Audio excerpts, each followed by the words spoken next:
Hi, my name is Mika Putterman, and I'm the artistic director of Autour de la Flute, a chamber music series in Montreal. This is a flute, an original flute made by August Grenser.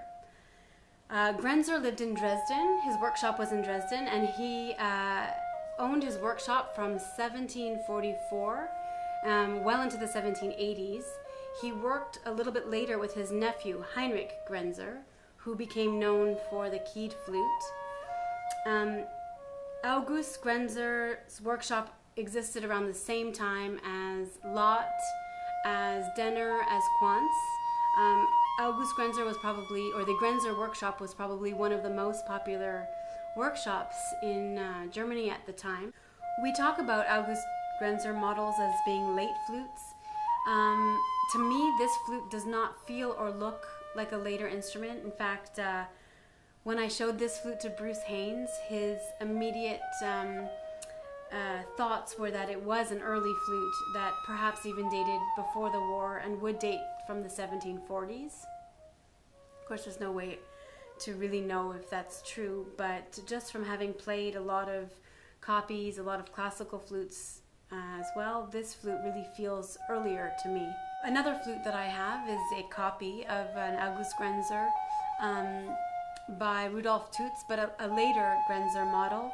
I'll be showing that in my next video. I have a version of that with keys as well, and it's very interesting to compare the sound of the two because they are quite different. My other one is in grenadilla. This flute is in boxwood, and it's amazing to think that it survived so well since then.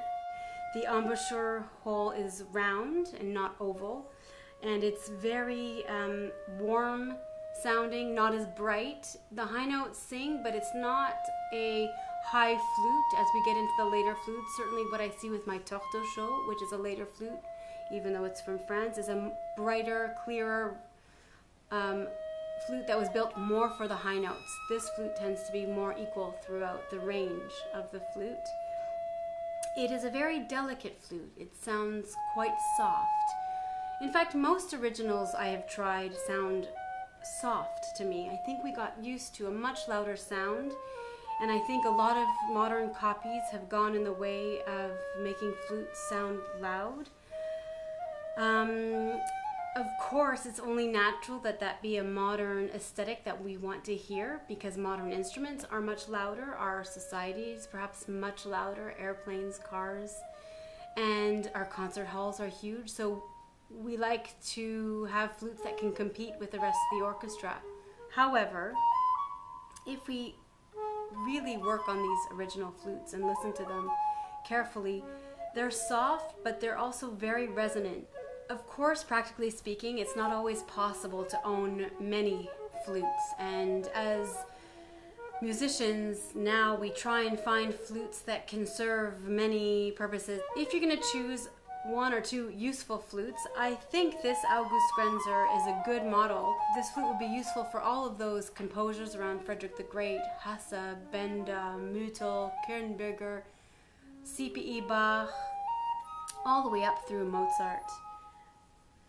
It seems to be the trend nowadays to go for that ubiquitous flute that'll play everything, but the flute that's chosen is often a later model flute, Palanka or some other loud flute, because we like the aesthetics of a later flute, but it's more appropriate to play later music on an earlier flute because the instruments existed before the music was composed, and it's very possible and probable that people had flutes lying around that they would pick up and play even as the styles of music change. So a professional flute player might have received a flute as a child, they took lessons, and they could have kept that one flute their entire life. They could have played for 60 years and always on the same flute.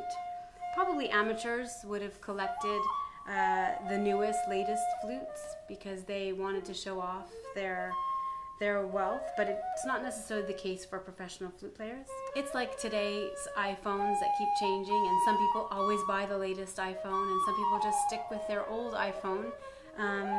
But it seems to me if you're going to try and play all this repertoire, it's a much better choice to really understand the aesthetics of the time and the music to go with an earlier instrument.